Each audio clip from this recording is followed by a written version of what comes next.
In today's video, you're going to learn how to plan a successful recital.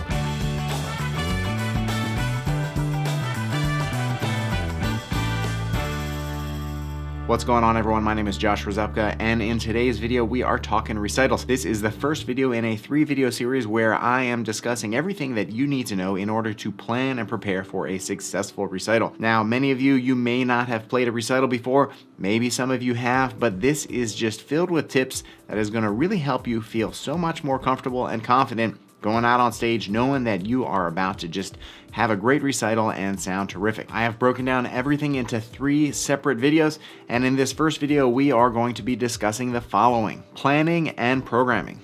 Second up, audience consideration.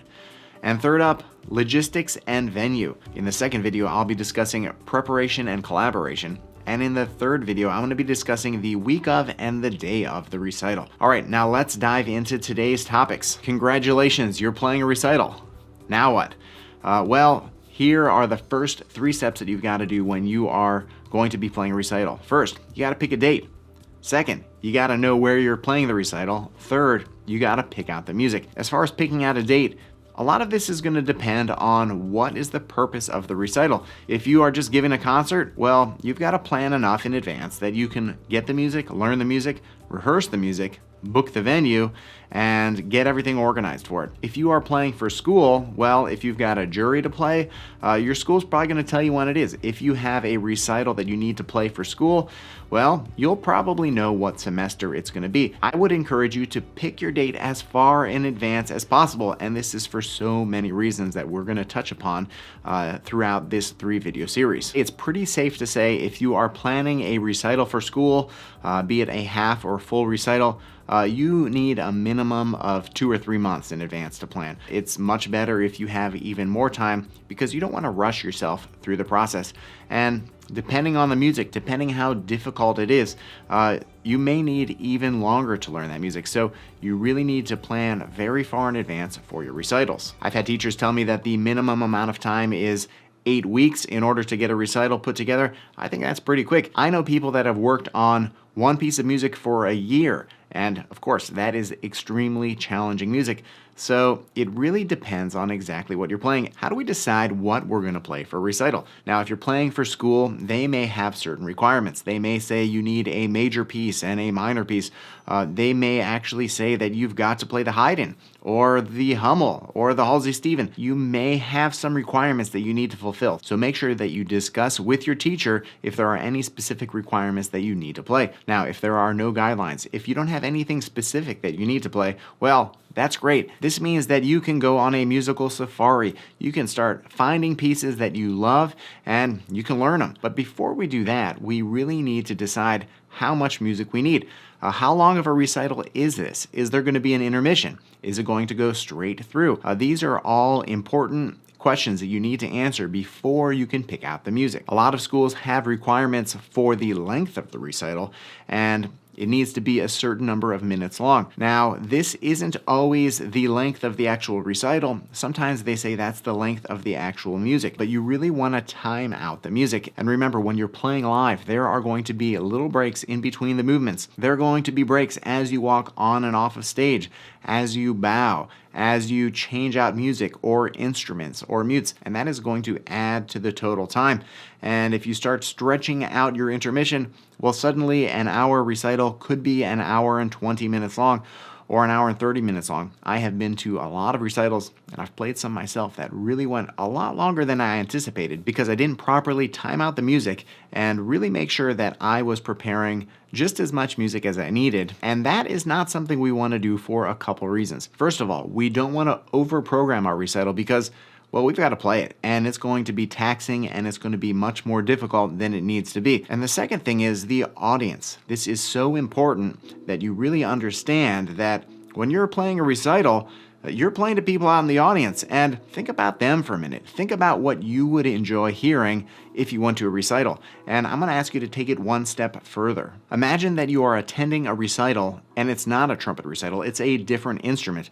What would be interesting to you? Would you like to hear them play really high and really fast the whole time? Would you like to hear them play really loud the whole time? This is the type of thing that we really need to think about.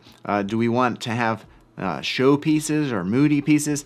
And if you remove the trumpet from it, then it allows you to think a little bit more musically. Because as soon as we start thinking trumpet, then we start thinking about what's fun to play, what's exciting to play, what can I do that's going to show off and be a great concert piece. And that isn't always necessarily the best thing for the audience. And we always want to keep the audience in mind. We want that to be the most important thing that we think about, because they've got to sit there and listen to us. And we don't want to overprogram, not just because we don't want to wear ourselves out, we don't want to wear the audience out. If you're playing piece after piece after piece that is all similar, it's all the same style, or it's all very intense and it's very demanding to the listener, well, they're going to get pretty tired. Even if it's easy for you to play really high and really fast, or to play really loud, or whatever it is that you can do really well, if you do too much of the same thing, it's going to start sounding the same and the audience is going to start getting tired. So we really want to make sure that our program is varied, that it allows the audience to have a good experience, that there is breathing time built into the recital.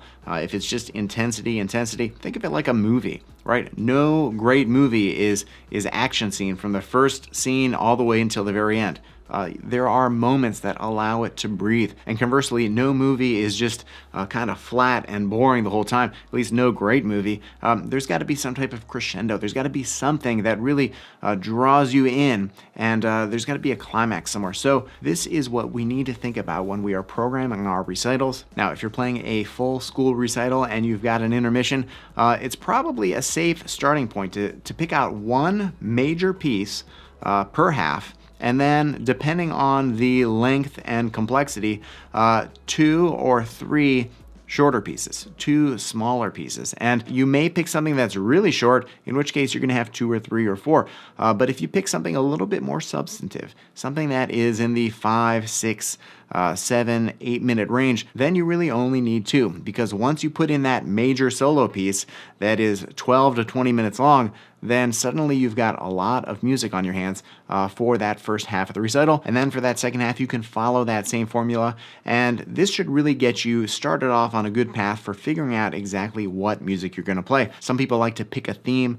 Maybe they're going to do all Russian composers, or they're going to do all new music, or they're going to kind of go from old to new, and they're going to start with some Baroque, and they're going to play classical, and then they're going to end with something that is a new commission. Whatever you want to do, it's great to have a theme. It's great to have something that the audience can latch onto as a journey. Otherwise, it's like taking different parts of movies, taking the first 30 minutes of one movie, the next 30 minutes of another movie, the next 30 minutes of the next movie, and putting them all together and saying, all right, I got a new movie. Maybe there's some character development at the beginning. Maybe there's something that happens in the middle, and then maybe it comes to a conclusion at the end, but none of it's going to make any sense because it's all different stories. So it can be helpful to think of your recital as a story, and that you're taking the audience on a journey. That is going to really allow you to program a recital that people are going to find memorable and is really going to be very enjoyable to prepare and play. And when you've got your whole program figured out and the music picked out,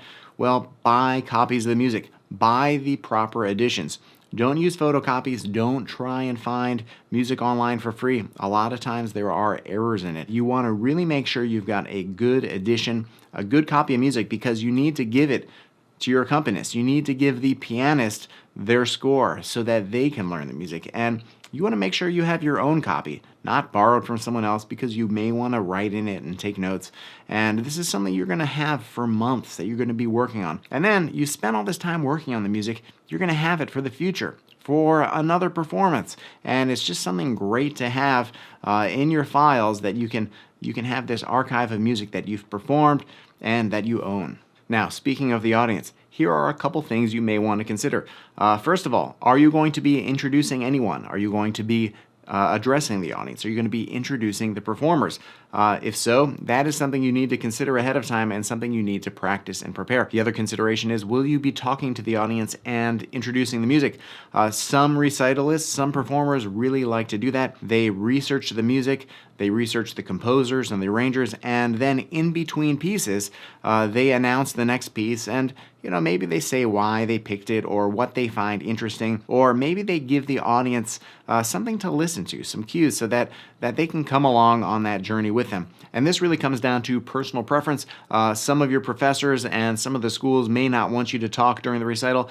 Some of them actually may require you to introduce the pieces and talk. Either way, when you're preparing a recital, you should be researching all of the music, all of the composers, the arrangers. You should know where they're from and what time period they wrote the music. You should really try and know as much as you can about what you're playing, because it is only going to help you play it better. Now, the third topic for today's video is logistics and venue. And if you haven't given a recital before, there is quite a bit to consider. Now, if you're giving a recital at school, odds are you're going to be giving the recital in the concert hall at your school. Now, here's something to keep in mind. If you are giving a recital, well, that means your classmates are all giving recitals. And that means that people are going to be picking out times quick. And, well, once someone has scheduled a recital for the day, that blocks off hours of the day. Maybe there could be one in the afternoon, and then there could be one in the evening. Otherwise, you got to pick another day. So you want to pick your date as far in advance as possible. It's not just that students are playing recitals, but there could be concerts that were booked from your music department. And a lot of times concerts are booked a full season in advance. So you may be looking at the schedule, and a lot of the dates, they're already booked, and they were booked the previous year.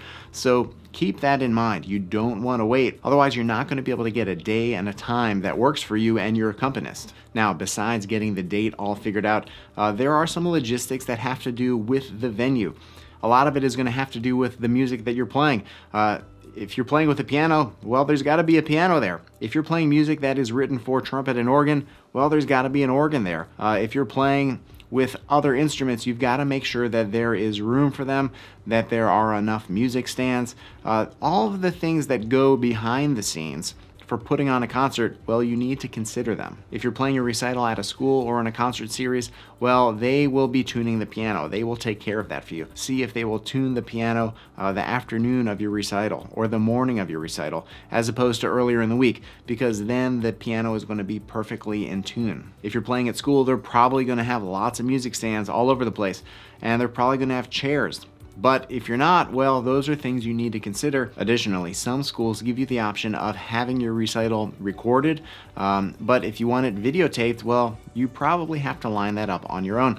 If you want it streamed, that may be something completely different that you need to figure out. But these are all considerations that you want to do well in advance. You don't want to wait until the week of the concert to try and figure these all out. And finally, a lot of people giving junior and senior recitals in college, well, they like to have a reception after, somewhere where they can relax and see everyone that came to their concert.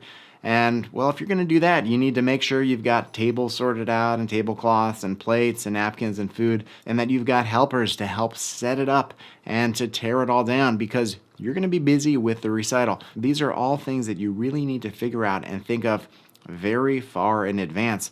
Otherwise, the week of the recital, you're going to be going crazy. You're going to have so much on your plate to figure out, and it's going to overwhelm you. And the last thing we want to deal with going into a recital is being stressed and overwhelmed, because that is not going to allow us to really get into the music and to give the best performance that we possibly can. All right, well, that's all we've got for this first video in this 3-video series on how to plan a successful recital. I hope that you found this informative and helpful. If you did, leave a comment below, hit that like button, and subscribe. It really makes a very big difference. I want to thank you so much for watching, and I will see you in the next video.